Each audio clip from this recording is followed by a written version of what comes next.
next team to prove something? Who's a team that has the most to prove in 2021? And I know we can make it. I know it could be a very easy biased question to say the Yankees, and there's obviously many reasons to say that. And you can stick with that if you want. But is it the Yankees, or is there some other team that you're thinking of that might have more to prove this year? I mean, you should say the Yankees. No, I know the most about the Yankees. My heart says the Yankees, and even just my personal opinion says the Yankees. But I will stray. And well, Dave, maybe start this. Tell me the reasons why the Yankees have the most to prove this year, and then we can figure out a second team. Well, they have the most to prove just because they're one of the heavy favorites to win the World Series, mm-hmm. and typically when you're held in that, in that circle of pedigree, then the expectation is to do that, to perform. Mm-hmm. Therefore, if you don't, okay, like now what? Mm-hmm. And now you're in a ton of trouble in terms of how you're being evaluated. Mm-hmm. Like okay, if this team doesn't win this year, then what? And if that's not immense pressure, I don't know what is. Mm-hmm. But just on paper, they have the team to be very competitive and potentially win the World Series. So just that alone for me would be why I would say the pressure is on them. Mm-hmm. But another team, and I'm going to stay in the AL East here. Actually, is going to be the Toronto Blue Jays. Okay. That I think, and I'll get more into this as we kind of finish spring training here, but they kind of reloaded. They brought in Springer, mm-hmm. and just kind of the amount that they have to, because they were competitive last year. Yeah. And years past, they've kind of been that dark horse third team. They've been above. Mm-hmm. They've been above Baltimore.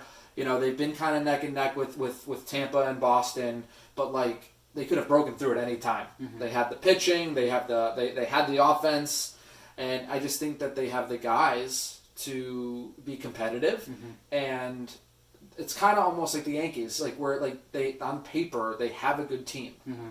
If they underperform, they're going to be chastised massively for it because mm-hmm. they shouldn't struggle. Mm-hmm. But anyone can. Mm-hmm. But would I hold their hopes as high as the Yankees at being World Series ready? No, but I think that they just have that they again bringing in guys like Springer.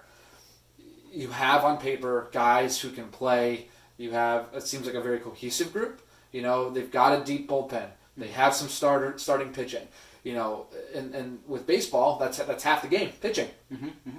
So kind of like defense and offense, and that's half the team. And if you're wheeling and dealing and keeping teams under 5, you're going to be competitive. I don't care who you are. So, but like again, I just also think naturally another team coming from the East. They have that mindset of we have to compete with Boston and New York. Mm-hmm. That's the kind of that's where I'm coming from on that. If the Blue Jays perform the way we think on paper they can perform, how much of a threat are they to the Yankees? Big threat. Okay. More than the Red Sox, in my opinion. Okay. Yeah, I think Red Sox were kind of like. I don't know where I stand on them yet. They got quarterback this year, and they still have some core pieces, but Pedroia retired. I want to analyze the Sox more, so expect a topic on that soon. Yeah, but, and as the season starts, obviously we'll get into some of these teams more one-on-one. But they're a wild card to me, which is why I didn't want to say Red Sox, just because there's a ton to analyze. No, honestly, Dave, that was not a team I did not think about, and that's the Springer thing. Obviously, it didn't occur to me that's a huge signing, and that there's a lot of offensive power that comes with that, and a great in the outfield.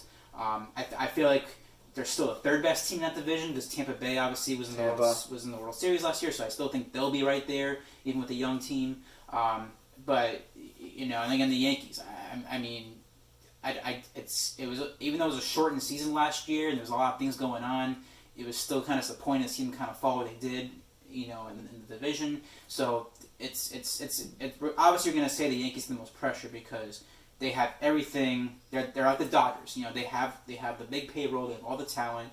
The big thing with the Yankees has always been injuries, and so that's obviously the wild card for the Yankees is that if injuries start piling up, and teams like Toronto and Tampa are performing at high levels, yes, not only forget the World Series, forget the playoffs, just think about the division. Right. How much that could be at risk for them. Yep.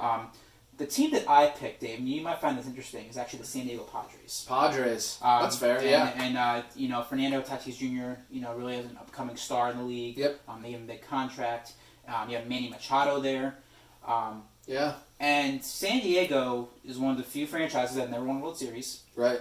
They've always had to compete against teams like the Dodgers and the Giants. And the Giants in 2010 with their dynasty, and then the Dodgers more recently. And San Diego, has kind of sniffed some success. In 2007, they kind of, I believe they were in the wild card, I believe, and then Colorado kind of came out. Colorado, right. And then you got to 98, which is the only time they were in the World Series, and then ran to the Yankees. So San Diego's a team, and again, you can call them a small market team, I guess, in the MLB world. But they're not small. They're not that small. I mean, they're still a pretty popular team. They have a pretty good following. They do. But they've silently built some pretty good star power down there, and it's still obviously the Dodgers. To me, they're obviously the favorite, and I expect them to be the favorite in the NL West. But to me, the Padres should at least be sniffing a wild card this year. Yeah. In my opinion, and like I said, you have the talent. So for them, it's playoffs or bust for you. It's a playoffs or bust kind of situation because I'm not sitting here saying that they have to win the World Series to be successful because they're successful this year, but they've done a lot of work bringing in a nice, solid young team with a couple of good stars. Yep.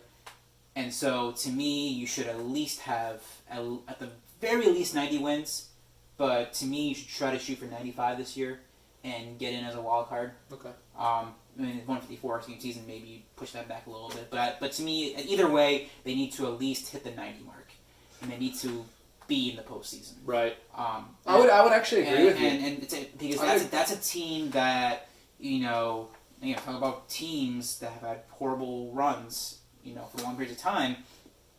The Padres, to me, are one of the best example probably in baseball. You could throw some other teams in there, maybe maybe the Reds recently. I want to say Miami, but they do have 2 World Series from 2003, so I won't go that far. But to me, San Diego's been that team that consistently just has not shown themselves to be relevant in a sport that has generally pretty good parity. I mean, you definitely see pretty good parity in baseball. Relative, to other sports, sure. But San Diego, to me, has always been the team that really has not been up there that much. Probably the least of all the teams out there. Yep. At least in the NL. Right. And so, I expect them to, if things align, I hope to see them really perform well this year to at least be second in that division. Arizona, always has, some potential, and, you can never sleep on Colorado because they always find a way to kind of make themselves relevant. Giants are still kind of in rebuild, I think, and they're going to work their way back up. How about the Mets? So, Dave, let's not change the topic. I mean, the Mets, yeah. I mean, if you really, but again, the Mets, to their credit, though, they haven't won a World Series since '86. But, they have made it to the World Series at least a couple of times, and they've had some. But the Padres had that one World Series in '98, which is, gone on, 23 years now? Yeah. Didn't even win a game that year. Granted, it was the Yankees in '98, but I don't know. To me, that's the team. It's one thing to say San Diego, if they don't have any star power, but they have 2. They have Manny Machado and Fernando Tatis Jr. That's enough to at least get a wild card, in my opinion. Now, if they get to the wild card, then maybe it's possible. You could double down on success and try to go after some bigger name pitchers and like that, and maybe so you don't want to throw yourself out there, especially when LA is still the cream of the crop in the league. But that to me is the team that should most improve outside of the Yankees in Toronto.